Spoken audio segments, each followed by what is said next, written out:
Okay, the three major problems that we worked through today, one of which was to take a sketch, make a sketch of this rational function. Another one was the classic box problem. I guess I don't have my little corners to cut out here yet, but those are all x.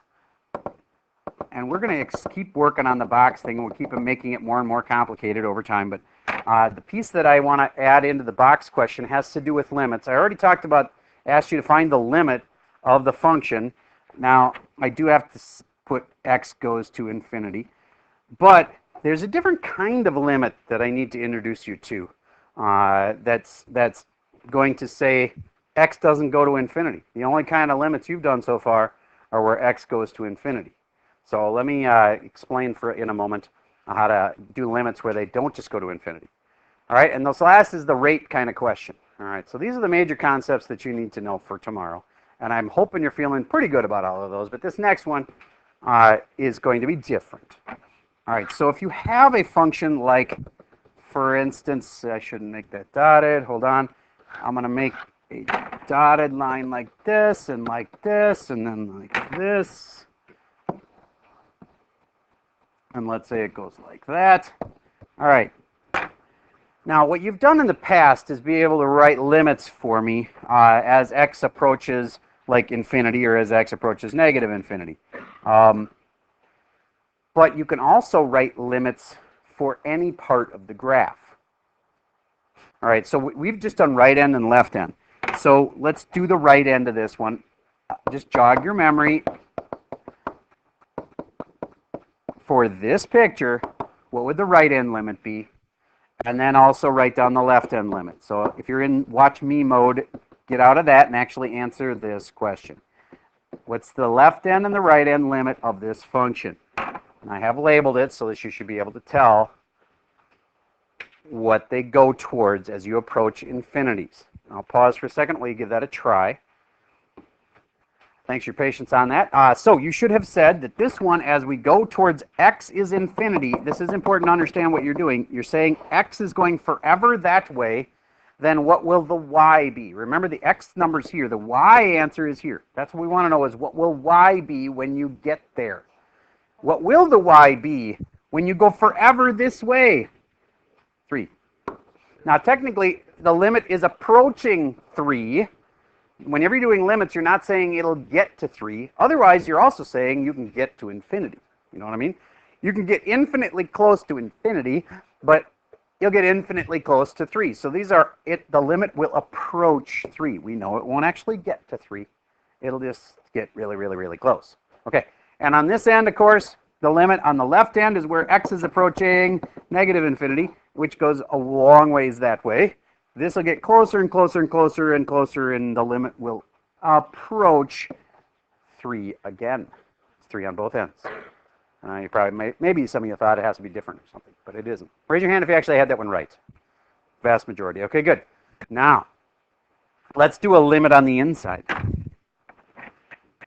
The limit of this function, not on the right end, not on the left end, but as x approaches something else. Take a guess what I'm going to have x approach.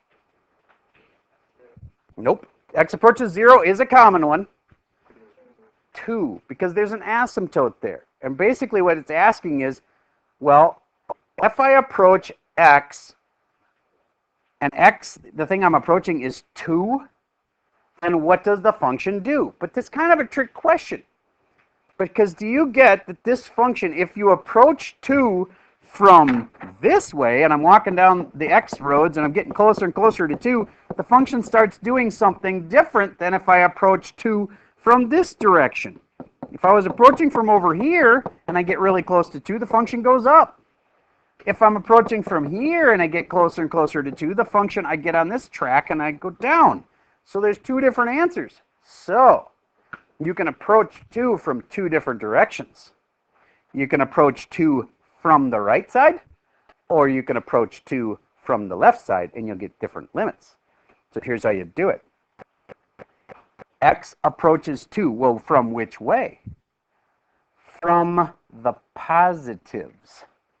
You put the little plus there, and you're saying you're approaching from positive infinity, if I were starting over here and approaching to from the positives, then I would follow it down here, and my answer would be negative infinity. I'd like you to see if you can figure out how to write this area's limit. The limit statement for this area right here, they always say the word lim, they always say function, they always say x approaches, and they always have an equals. Can you finish it? Write me the limit for this area in here. I'm going to pause for a minute while you give that a try. Okay, I want you to think this through in this way. You only have to answer two things. What is x getting closer to? If we're in this area and here, x is getting closer to 2. As x gets closer to 2, we're coming from the left side. As in we're not doing this one, we're doing this one. Then we're coming from where x's are negative. Raise your hand if you had that right, or negative infinity. Awesome. Okay, good. Then, what is the y when we get there? If we get infinitely close to that asymptote from that side, it will be positive infinity. Raise your hand if you had that one right. Awesome. Okay, now I'm going to give you another one that's similar. And I want you to see if you can interpret this one limit. Okay, let's say I have this function.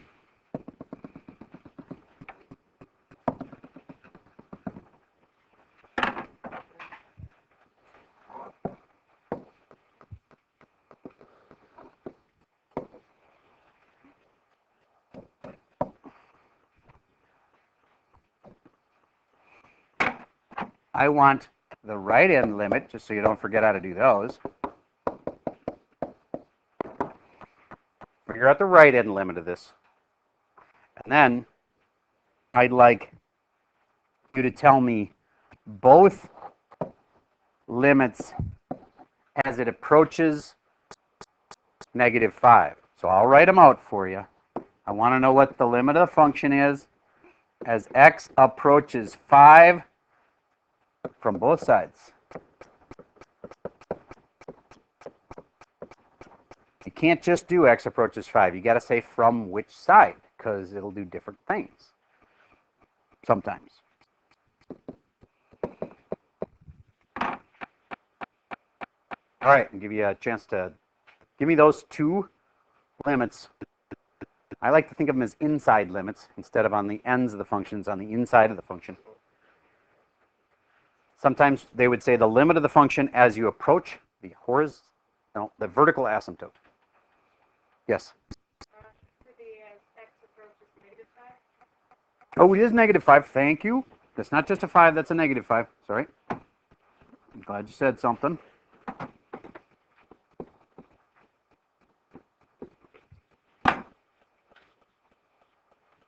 All right, finish those limit statements. I'll pause for a second when you try that.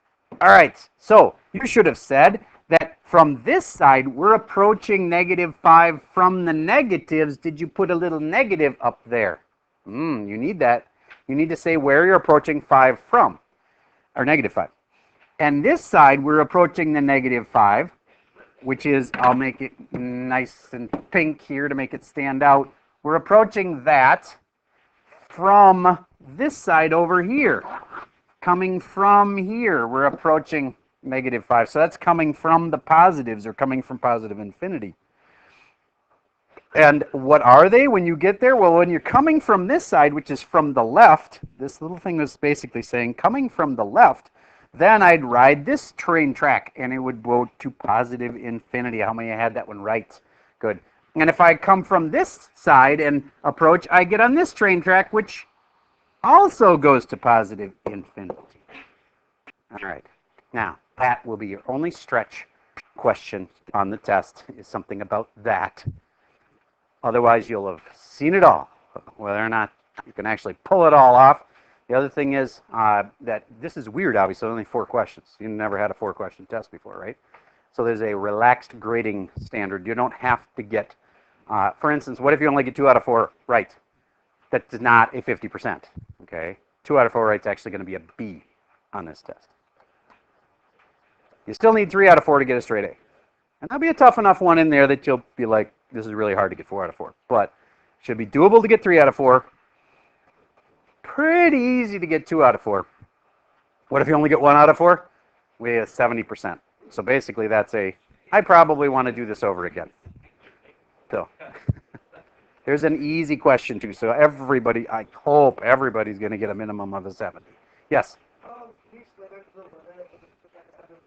Yes. Okay, so let's talk over these. And I've got to go pretty fast. So I'm going to talk over all of them real quick. All right, so first of all, the horizontals, bigger on bottom, bigger on top, or same on both. This is the same on both because this has an x squared lead coefficient. Therefore, it's a y equals what? Say it if you know it. 1. I was going to have these graded. Realistically, I have to go really fast. We don't have time to grade them. You're going to have to just know that the results you get today tell you how much you should study tonight. Verticals. The verticals are the things on the bottom here. Well, if this was factored to be x plus 3 and an x minus 3. So, could I say there's 2 asymptotes? No, because one of them is a hole. That one is not an asymptote. That one is. So the asymptote for that one is x equals negative 3, because that's the 0 of it. That's the thing that would crash it. The hole is at 3, but I can't just say 3. I got to say 3 comma something. Well, I got to see what's left after those guys cancel. This is gone already and replaced with these guys. These two have canceled, so what's left is this part. So then if I stick my 3 into that, I get 7 over 6, 7, 6. Raise your hand if you had that part right. Good. The x-intercept is where y is 0. How do I make y 0? That means I make the top 0. What makes the top 0? Negative 4. So I say x equals negative 4. Or if you wanted to be fancy, the x-intercept is where y is 0. So negative 4 comma 0 would have been a good way to say it too. Don't just say negative 4. If you just say negative 4, it's not clear what you mean. It has to be x equals negative 4. Okay, last thing, y-intercept. Y-intercept is where x is 0. If I stick in a 0, save me some time. What did you get? 4/3? Thank you. All right, and if that's the y-intercept, I should say x is 0. So 0 comma 4/3, or y equals 4/3. Okay, then the sketch of it. Y equals 1. X equals negative 3. Goes through the point, or it would have had a point at 3 comma 7, 6. Okay, and that would be up in here, just above this line barely, probably a little further over. So that tells me my graph's doing one of those kind of things. Okay, am I doing that right? I think so. Okay, good. Then it also has a x-intercept of negative 4. Here's negative 4 out here somewhere, and it hits right there. And that tells me, oh, must be doing this. And always look and make sure you included the hole. Most common mistake is I did everything right and forgot to put the hole in there. Boop, there goes half your credit. All right, moving on. This box, what's the domain of x? Well, if this is 20 by 30, the limiting side will be the 20 because that's already smaller. And you get that x is half of that, and therefore 10 is kind of your big number. And so therefore you should have said that it had to be between 0 and 10. Not just less than 10, because that would include negative numbers, between 0 and 10. All right, what is the equation? Y equals, except this one needs to not say y equals something. It needs to stay less than our total, which the volume needs to hold at least 500. So here's our volume, and needs to be at least greater than or equal to 500. All right, now what goes in there? 30 minus 2x, and 20 minus 2x, and x. Raise your hand if you had that one right. Good. And then lastly, what is this limit thing? The limit of the function as x approaches infinity. If I were to graph this, do you know if the right-hand side of my function would end up going up or down? It would go up at the end of the graph. Because why? Because there's no negative as a lead coefficient of it. If I multiplied this all the way out, I would end up with an x squared that's positive, and therefore my lead coefficient is positive, and therefore it goes up at the end. Isn't this saying the right end of the function? Yeah, so what happens at the end of my function? It goes towards what? Infinity. Is this saying that x goes to infinity? No, it's saying that the volume would go to infinity. Do you think you'll actually get it at volume that's infinity? Think about that. You have an infinite volume box. No, of course not. Why? Because you're limited where the x can only go up to 10. And so therefore you never will get a volume of infinity because the most you can have for your cutout is 10, actually less than 10. All right. Okay, now what if we threw in a little limb of the function where x approaches 2 from the negatives? You'd have to go, oh, what the heck does that mean? Well, in the context of your graph, you'll have to figure that out. All right. So now, let's move on to the rate problem. Susie makes 60 muffins in 90 minutes. Anybody figure out muffins per minute for Susie? What was it? How many muffins? Did you figure out muffins per 1 minute? It'd be less than 1 muffin per minute, but you could have done that. Why would it have been smart? Because she does muffins per minute, and then you could have had a rate plus a rate equaling a rate, right? All right. That would have been the way I would have done it, but again, looking at my time, I better get some answers from you guys.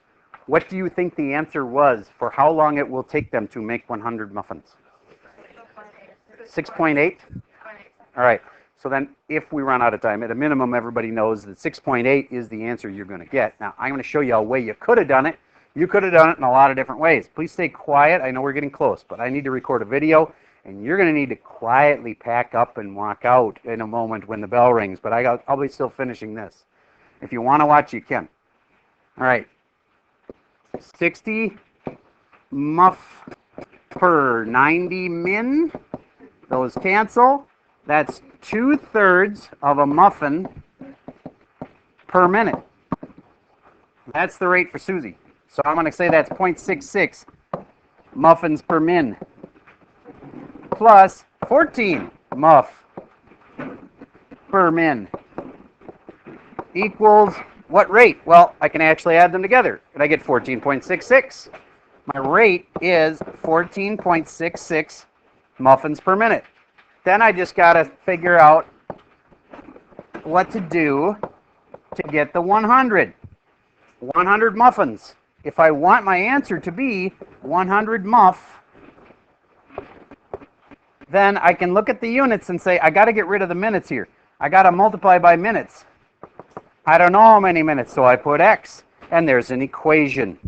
14.66x equals 100, and you would solve it. Final answer, x equals 100 divided by 14.66. There is more than one way you could have done this. There's probably a much more elegant way, but this would have worked. Okay, and that's all I got for you for today. Test is tomorrow. Be ready.